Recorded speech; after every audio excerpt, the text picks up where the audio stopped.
Recently, over 800 South Africans, tourists, new immigrants and veteran Israelis gathered in Ofakim, a small Israeli town in the Negev desert, just 15 miles from Beersheba. They came from all parts of Israel. They came for Mimona in Ofakim. Just as the Jews of South Africa came to Israel with a rich culture and vivid history, these Jews of North African origin also brought with them firm cultural traditions, like Mimona, a festival set in fact and fantasy.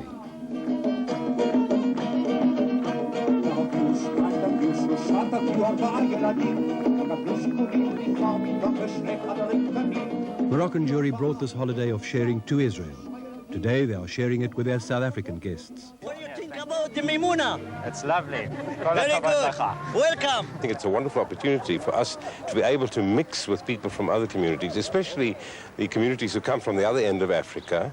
We came out to see how the other part of Israel observe their customs and to learn how they live and something of their traditions and their culture. What brought me to Ofakim was a genuine desire to meet a community that I normally don't have the opportunity to spend any time with. It's something quite incredible. Coming from South Africa, we haven't seen anything like this before. It's the whole town getting together is quite amazing. I recommend other people to come next year to the Mimmuna. According to some, Mimmuna is a celebration of the greatly anticipated Geulah, the redemption of the Jews of Morocco. At the turn of the century, the leaders of the Moroccan Jewish community introduced the study of modern Hebrew into the home. With it came the seed of Zion, planted in nearly an entire people. A seed that grew into a mass immigration of Jews from North Africa to Israel, some to Ofakim. Certain people attribute Mimmuna to the grandfather of Moses Maimonides, the great 13th century Jewish philosopher who set aside the day after Passover as a festive gathering with song and dance. Others say that it is a vestige of spring harvest festivals. But Mimmuna is also a traditional open house, where every family flings wide their door, inviting all to enter.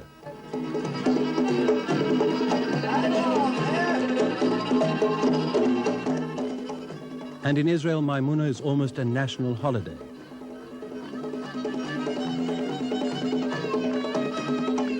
What did South African artist Annette Feingold think of Mimmuna? It's quite fascinating for me to be exposed to this kind of environment, seeing people from different cultures dressed in the national costume. The IUA organizers say that in conjunction with the Tel Aviv South African Zionist Federation, they received over 2,000 applications to attend the Mimmuna festivities. Mimmuna organizer and Project Renewal coordinator, Vicky Bloomberg.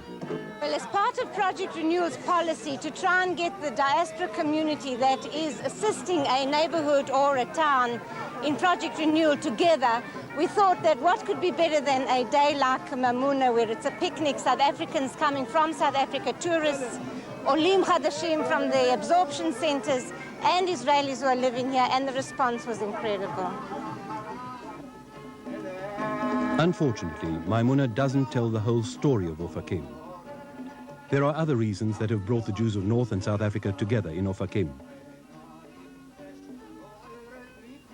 There is evidence of years of neglect. There are people who despair. There is abandonment.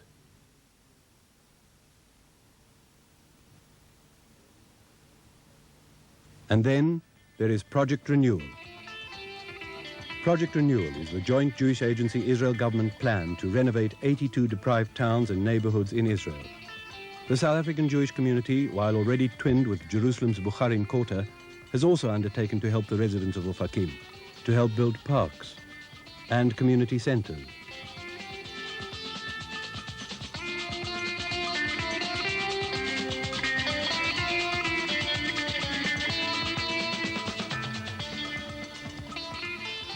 According to official statistics, 73% of Ofakim is culturally deprived. 73%. That's twice the national average. There are families of 10 living in small, cramped quarters. Over 50% of the families in Ofakim have 4 or more children per family. The rate of juvenile delinquency in Ofakim is twice the national average. There is both a culture and generation gap in Ofakim. There are parents in Ofakim who have never quite adjusted to the West. parents whose education, according to government statistics, falls far below the national average. Parents who are not able to prepare their children for life in a modern Western society. Parents who don't understand their children's need for a quiet place to study. And nice places to study are rare, because over 1,300 apartments in Ophakim are in need of a renovation. Perhaps these are some of the reasons why more than 60% of Ophakim's junior high school students never finish high school. Perhaps that's why a large percentage of Ophakim's youngsters have no visible means of support. For the women of Ophakim, the problems are just as severe. No work, even if they could afford to have someone look after their children. But things are changing because of you, because of the involvement of the IUA and the South African Jewish community. You agreed to solve the problems with programs like IMRA. IMRA is an unusually effective program where the mothers of Ophakim are taught parenting skills. Project Renewal, in conjunction with the Israel government, sends paraprofessional help to mothers like Sarah. Women like Rachel teaching Sarah to introduce educational games to her children from birth to 3 years of age. Specially trained paraprofessionals who are also mothers from Ophakim. IMRA creates a closer bond between mother and child, a bond that will eliminate the culture gap. What did 28-year-old Ophakim resident Margot Kadosh think about Project Renewal? It seems to me that the renewal here has brought the residents to life. It gave them an opportunity to change themselves. Project Renewal, helping supply the facilities to Ophakim daycare centers.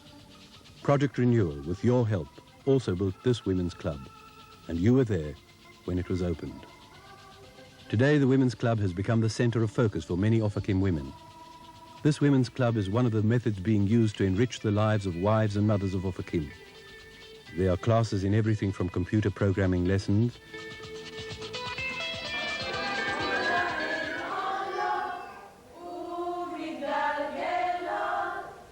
to songs and dance lessons to teach the children.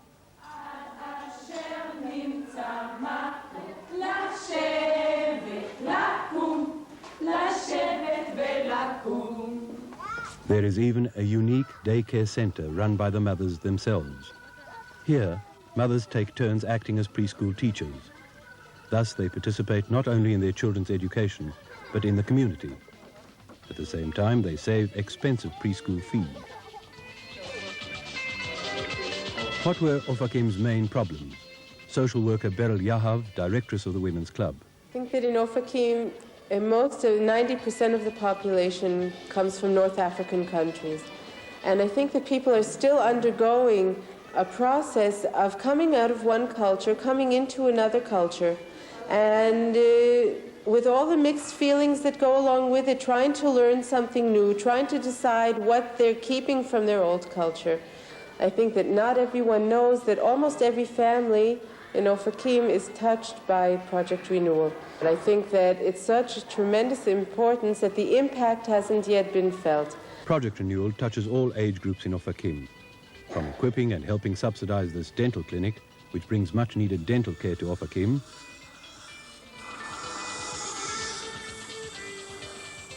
to the new Commodore and Toam programs in Ophakim schools.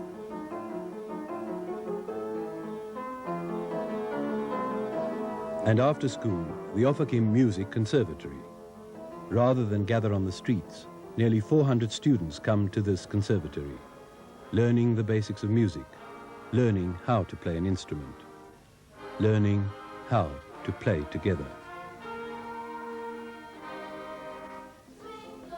learning how to sing together,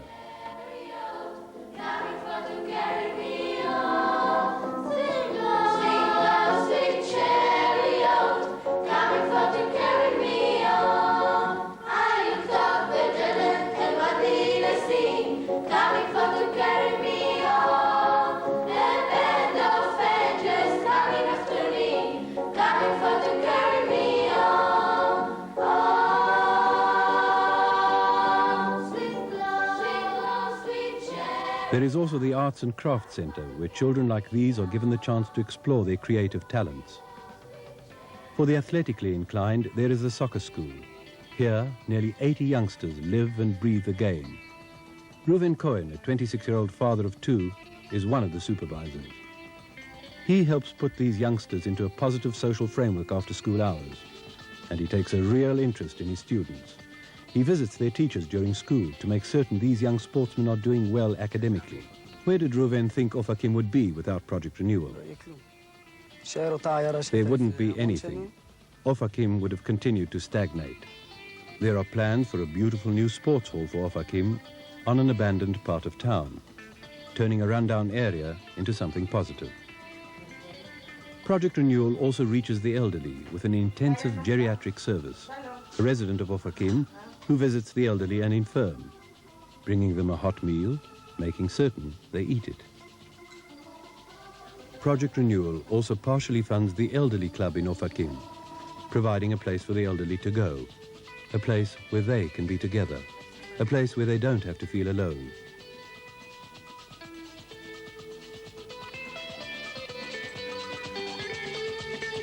Your funds have also gone into helping Ofakim's central synagogue, in addition to the synagogue you helped to build.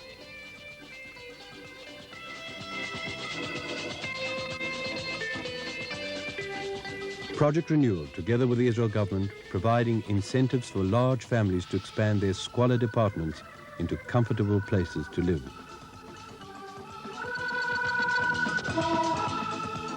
Project Renewal, not rules from the outside, but from within.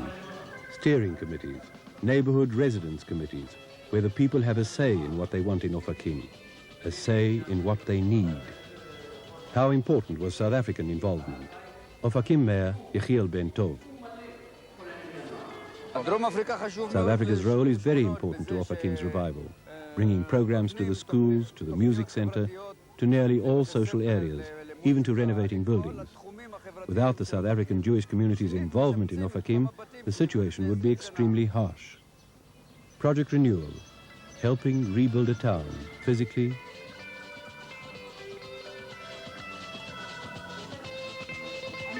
and socially.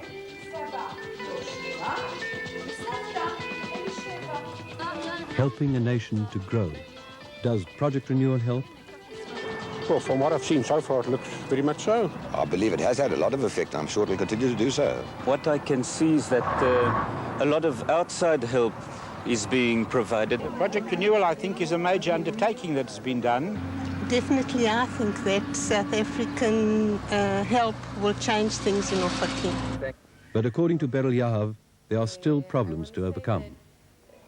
There's a lot of people who are not sure of their own identities at this point, and that the people are in the process of finding their own identities. I think that if they don't find them, if they don't find out who they are, and if they don't find their own real values soon, that's going to be the explosion right there.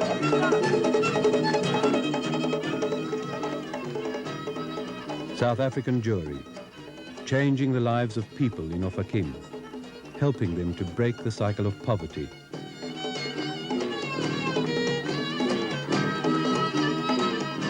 And making certain they feel there is someone who cares what happens to them.